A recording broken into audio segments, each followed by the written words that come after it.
This Sunday, Chelsea travelled to Tottenham. If there's one game in the season that Chelsea fans can cherry pick to win, it's Tottenham away. This game is thunder. One of those games that just always produce. Think about last year. Now, I'm not going to go off last year because Tottenham had unbelievable amounts of players sent off and that high line was absolutely insane. But Chelsea slapped them up 4-1. There's always something riding on Chelsea against Tottenham, and I'm incredibly excited for a few reasons. Chelsea are in insane form, unbeaten in the last 7 games in all competitions, scoring 22 goals in that time. 22 goals in 7 games is insane. Despite that, they've heavily rotated their squad, so everybody's quite fresh. They're coming off a 5-1 victory against Southampton, and everything looks dull at Tottenham right now. They've just come off a defeat against Bournemouth. It looks like Ange just arguing with the fans. The fans are sick of the players not putting it in. It looks bleak at Tottenham right now. This is the funny thing about Tottenham. They step up against the bigger teams. They slapped up Man United, they beat Aston Villa, they slapped up Man City, and then Tottenham go and lose to Bournemouth, Crystal Palace, Ipswich. That's the type of team we're up against. So for Tottenham, they are consistently inconsistent. Look at the stats against Bournemouth yesterday. Tottenham had 65% possession. Bournemouth didn't want possession. They still finished with 21 shots, 8 shots on target, 7 big chances created. Tottenham give you an opportunity. Mickey van der Ven isn't playing. It looks like Christian Romero won't be fit. That backline is there to be got at. And Chelsea, how fluid Chelsea are. Everything on paper is telling you Chelsea win. Everything speaks Chelsea win. You'd be foolish to bet against Chelsea, but this is football. Stranger things have happened in football, so if Chelsea aren't on it, Tottenham will punish them because Tottenham seem to step up in those bigger games this season. So we cannot let Tottenham breathe. We need to be aggressive on them, exploiting that high line, because without Mickey van der Ven, they're vulnerable. They are vulnerable. But Chelsea as a squad, as a team, are improving. You know you're doing something right when fans of other clubs are saying be worried about Chelsea. We're sitting second in the Premier League, and I love what Enzo Maresca is doing, but these games worry us. And although on paper it shouldn't, because we're the informed team, we've got a better squad, we just look another level to what Tottenham are right now. Football doesn't work like that. That's what's scaring us, because football doesn't work like that. My favourite thing about this season is last season, a lot of clubs, a lot of fans were calling us Cole Palmer FC. This season it's different. Everybody's dangerous. So when Tottenham come up against a team like Chelsea, yes, they try and man-mark Cole Palmer out of the game, but then somebody else steps up. Nicholas Jackson will step up. Jadon Sancho will step up. Noni Madueke or Pedro Neto, somebody steps up, and that's the beauty about Chelsea this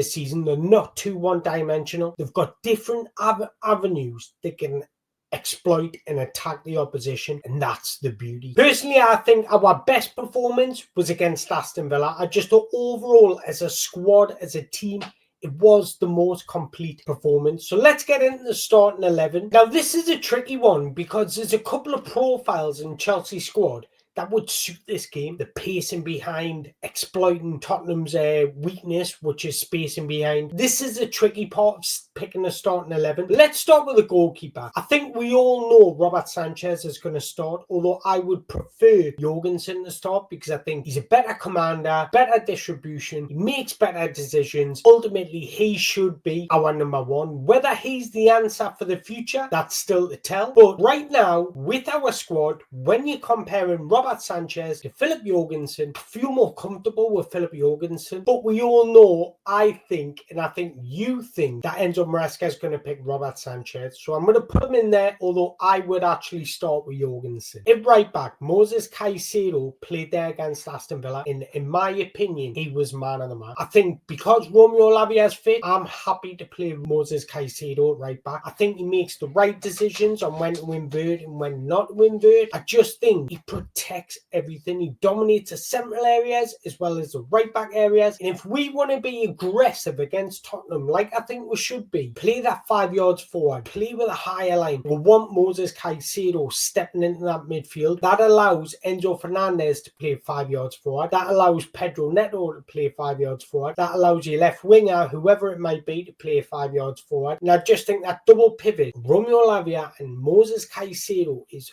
absolutely superb, and it doesn't take anything away from our creativity. So we've got Enzo Fernandez for that. So I would start Moses Caicedo at right back. Centre back, we all know Levi Colwell's going to start. He's fresh, he relaxed, had a cup of coffee, read a newspaper against Southampton because he didn't play. I actually think because Benoit Balachiel didn't start against Southampton, he will partner Levi Colwell. Am I comfortable with that? Give a shout out to Disasi. I thought he was quite impressive against Southampton.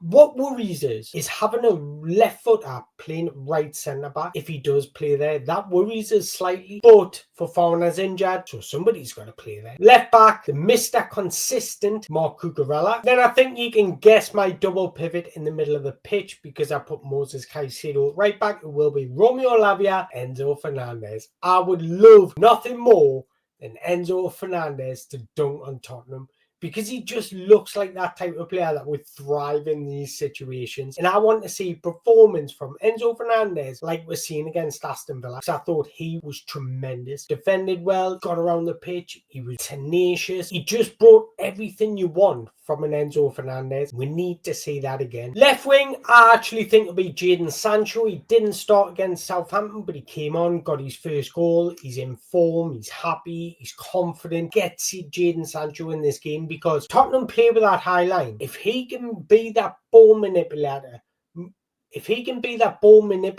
to move Tottenham out of their position to others to exploit, to be aggressive with the runs, he's perfect for this game. And then on the right wing, I just want to talk about Enzo Maresca's comments on Noni Madueke. I don't feel like he was speaking bad about him. I feel like he was giving him constructive criticism. I think Enzo Maresca really likes Noni Madueke, and I think he's given him a wake-up call to say, I know you've got more in you. I know you've got higher ceiling. I know you've got a lot of potential in you that's untapped, and I want to tap on that. So he's trying to make him hungry, trying to make him angry, trying to make him want more. Beautiful management, because that is something that Jose Mourinho would do. And I think for a player like Noni Madueke, when you do take him out the side, he probably gets his head down a bit. But if you speak to him and say, I want you to be more hungry, I want to see more from you because I know there's more from you, that'll light the flame in Noni Madueke, and I think it's beautiful tactics. Having said that, I don't think he starts. I think you'll prefer Pedro Neto, and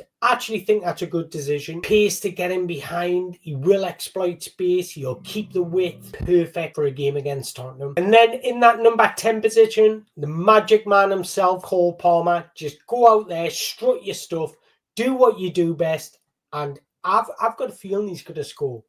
I've got a feeling Cole Palmer's going to get on that score sheet, and I can't wait. Then centre forward, although Christopher Nkunku got a couple of goals against Southampton, he done well, it'll be Nicholas Jackson. Nicholas Jackson's movement will be brilliant in this game. This is how you exploit Tottenham. This sort of intelligent movement will not only create space for himself, he'll create space for others, because he'll draw oppositions out of their position, which therefore creates space for others. And I just think that's a perfect balanced team. But what we need to do is be aggressive, be on the front foot, trying to capitalise on that high line. I think the core I've selected will start in that shape, but to be honest, we could literally play Noni Madueke out on the right, João Felix out on the left, and you wouldn't actually take away any quality from the team. So it is interesting because Enzo Maresca can literally put anybody out there and expect them to deliver. That's the beauty about Chelsea right now. And this makes us incredibly excited because it literally is a guessing game, and Enzo Maresca has proven that he can make bold decisions. So I wouldn't be surprised to expect the unexpected. But look, this is going to be a difficult game. I sound upbeat, I sound positive, but this is going to be a difficult game because Tottenham want a reaction from what we're seeing against Bournemouth. They want to prove to their fans that they're up for it, so they will be hungry. They will be up for this game, I've got no doubt. And look, if we're not on it, Tottenham can beat it. Absolutely, because they do have quality in their side. They're going to want to spoil Chelsea's party. But despite all that, despite what I've just said about Tottenham being up for it, looking for a point to prove, I'm actually going to go for a Chelsea win. I'm going to predict Tottenham 0, Chelsea 2. That's bold because we're keeping a clean sheet. That is brave by me. I could get laughed at, but I want to hear your predictions. Drop us a comment in the below, your predictions for Tottenham against Chelsea, but I also want to hear your starting 11. Who do you think will start? Look, Chelsea are the top goal scorers in the Premier League, so if anybody's going to score away to Tottenham, it's Chelsea. So if you've enjoyed this video and you agree with my prediction, make sure you smash that like button, hit the subscribe button so you don't miss out on another episode. Once again, I just want to say I appreciate your time so much, and I appreciate you supporting this new channel. And until next time, ciao.